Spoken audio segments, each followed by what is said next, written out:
Good morning guys. So guys, এখন আছি আমরা হাওড়া স্টেশনে।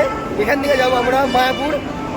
আর আমার পেছনে মানে সাইডে আছে বন্দে ভারত এক্সপ্রেস। দেখো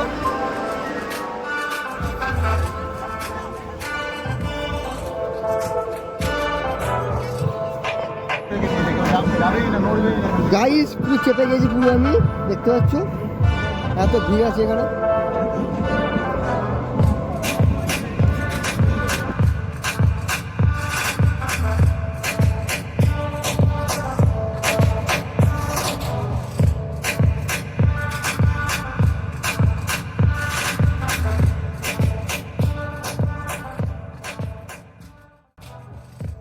হাওড়া থেকে কাটোয়া লোকাল ধরে সবুজে ঘেরা এই মনোরম পরিবেশ দেখতে দেখতে পৌঁছে যাবে আমার মতো নবদ্বীপ ধাম।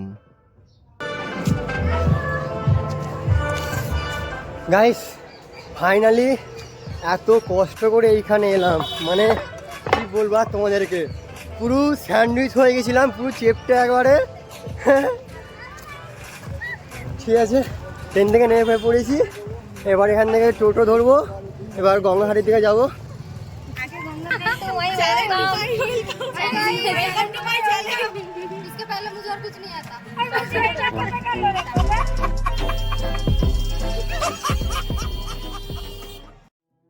তোমরা স্টেশনের পাশেই পেয়ে যাবে টোটো, এবং জেটিতে যেতে ভাড়া পড়বে জনপ্রতি 20 টাকা করে।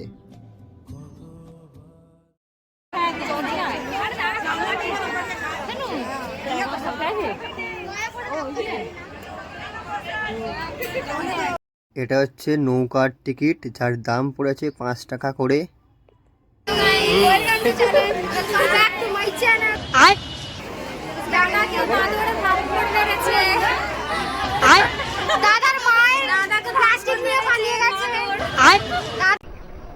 बंद करो, हाथ जोड़ के मैं मोदी साहब से गुजारिश करता हूँ।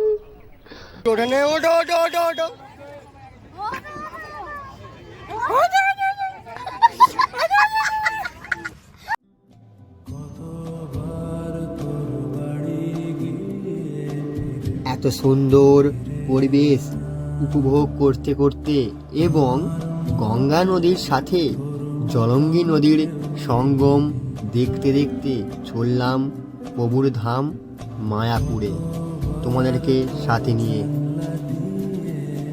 আর ওই দিকের নদীটা হচ্ছে জলঙ্গি নদী।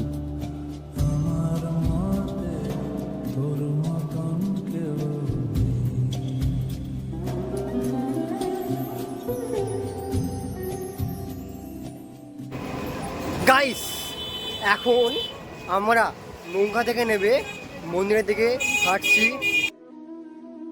নৌকা থেকে নেমে একটু হেঁটে এলেই তোমরা দেখতে পেয়ে যাবে অনেক টোটো দাঁড়িয়ে আছে, যেগুলো মায়াপুরের ইস্কন মন্দিরের দিকে যায়। কিন্তু আমরা টোটো করে না গিয়ে এই চারিদিকের মঠ এবং মন্দির পরিদর্শন করতে করতে গিয়েছিলাম প্রভুর কাছে।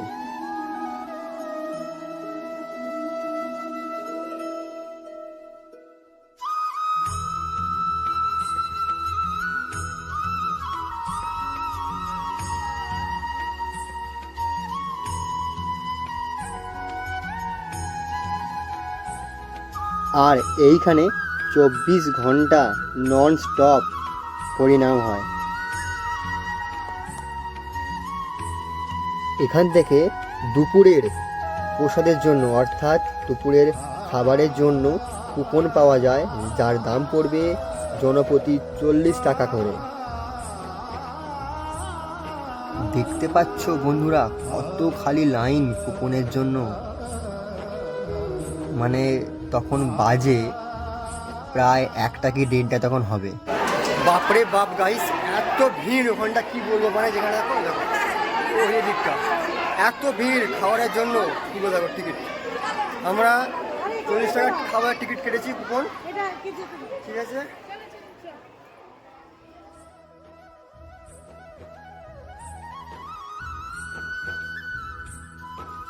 আমার মতে তোমরা যারা অনেক দূর থেকে আসবে তারা নিশ্চয়ই দুপুরবেলা প্রবেশ করবে এই ইস্কন মন্দিরে। তারা প্রথমে আমার মতো প্রসাদ গ্রহণ করে এইখানে কিছুক্ষণ হরিনাম শুনবে, কারণ দুপুরবেলা কোনো মন্দির খোলা থাকে না। বিকাল 3:30-র সময় বেশিরভাগ মন্দিরের দরজা খুলে যায়। আর হ্যাঁ বন্ধুরা, এই প্রসাদে তোমরা পাবে খিচুড়ি, ভাত, 2 রকমের সবজি আর ডাল। পেট ও মন দুটোই ভরে যাবে। কি অপূর্ব স্বাদ এই প্রসাদের।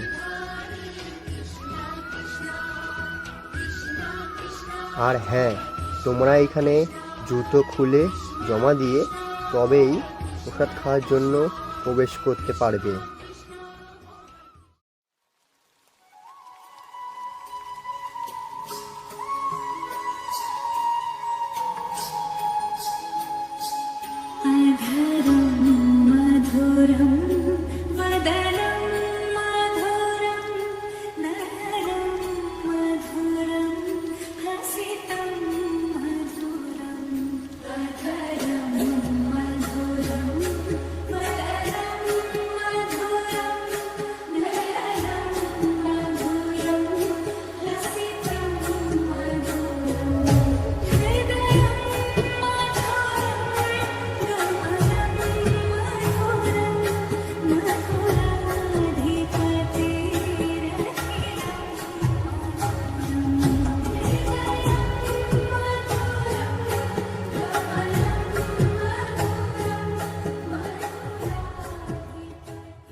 গাইস, বলছি যে এই যে সামনের চন্দ্রোদয় মন্দিরটা, এটা 4টে থেকে 8:30 পর্যন্ত খোলা থাকে। এই মন্দিরে আছে স্বয়ং রাধাকৃষ্ণ এবং মহাপ্রভু। তোমরা যদি এই মন্দিরে একবার প্রবেশ করে যাও, বেরিয়ে আসতে মন চাইবে না। শ্রীকৃষ্ণের এমনই লীলা, তোমাদের মনে হবে যেন অন্য জগতে তোমরা চলে গেছো। তাছাড়া যদি তোমরা 101 টাকার ফলের ডালি দিয়ে পুজো দাও, সেই ডালি দিয়েই রাধা মাধবের সেবা দেবে মন্দিরের পুরোহিত। আর সেই সেবা দেওয়া হয়ে গেলে ওই ডালি থেকে তোমাদের প্রসাদ স্বরূপ কিছু ফল তোমাদেরকে দেবে। আর তোমরা 15 টাকা দিয়ে প্রদীপ কিনে এবং প্রদীপ জ্বালিয়ে ভগবানকে দেখাতে পারো। খুব সুন্দর এই পরিবেশ, আর এই পরিবেশ তোমাকে প্রতি বছর টানবে। How to share, how to be kind to one another. And not only that, topmost, they need to learn how to be peaceful.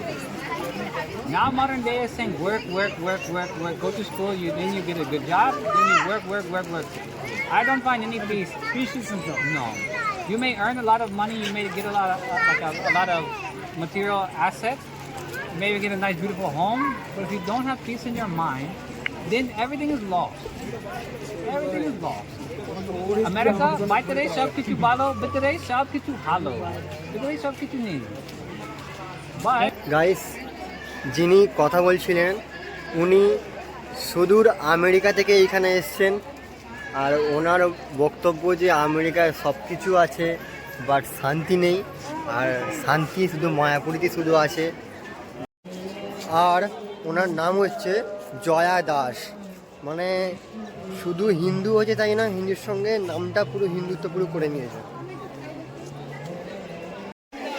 আর বন্ধুরা, এই যে বড় মন্দিরটা ইস্কনের, এটা খুলবে 4টের সময়। সব আশা কি সবার পূরণ হয়?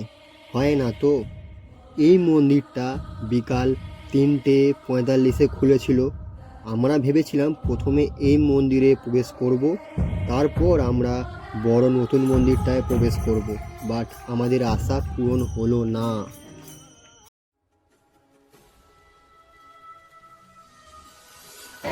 এই হচ্ছে আজকের মায়াপুরে ইস্কনের রাতের পরিবেশ। প্রচণ্ড ভিড়, আর সামনেই আছে দোলযাত্রা, তাহলে তখন আরও মারাত্মক ভিড় তাহলে হবে।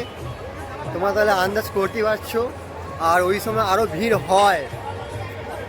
আর এই হচ্ছে আমার মাকে নিয়ে আমি প্রথম এতটা দূরে আমি এলাম, মানে একা। আর এই হচ্ছে সেই গেট যেখান দিয়ে এক মানুষ মানে অসহায় ভাবে ফিরে গেছে। মানে অনেক মানুষ এই আশাতে এসেছিল যে ইসকনের বড় মন্দিরটা হয়তো খুলেছে, আমরা যাব দর্শন করব ভগবানের, বাট ঢুকতে দিল না। বলছে যে 4টে থেকে 4:10 পর্যন্ত নাকি টিকিট দিয়েছে শুধুমাত্র এই মন্দিরে প্রবেশ করার জন্য, ঠিক আছে? আর তারপরে কাউকে টিকিট দেয়নি। এটা কী করে হয়? মানে হঠাৎই মানে এরকম হয়ে গেছে।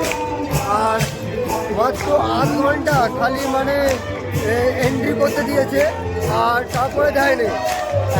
একজন তার ফ্যামিলি নিয়ে আসাম থেকে এসেছিল, আসাম ইয়েস, তোমরা শুনতে পাচ্ছ আমার কথা? তারা এসেছিল আসাম থেকে। তারা কত করে তারা বললো যে একটুখানি ঢুকতে দিন না, অনেক দূর থেকে তো এসেছি, আর কবে আসবে তখন ঠিক নেই, বাট তাদেরকে ঢুকতে দিল না সিকিউরিটি গার্ড। তাহলে ভাবো আমরা সবাই তো হাওড়া থেকে এসেছি, আমরা বলার পর কী করে ঢুকতে দেয়? এদের সিস্টেম এখন পর্যন্ত চালু হয়নি। আর তোমরা যারা ভেবে আসবে যে এই মন্দিরে ঢুকবো, তারা এটা ভেবে তারা এখানে এসো না, ঠিক আছে? তারা এইখানে খালি এই পরিবেশটাকে এনজয় করতে এইখানে এসো, খুব খুব আনন্দ হবে এবং মন শান্তি হয়ে যাবে। দেখো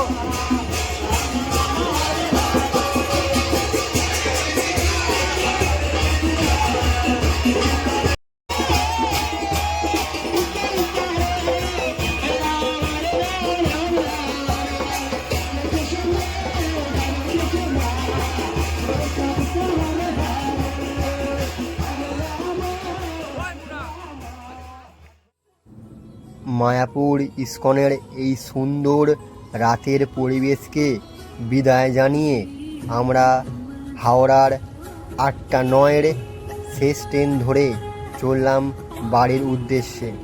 ভিডিওটি ভালো লেগে থাকলে চ্যানেলটিকে সাবস্ক্রাইব করে দিও। Bye, tata.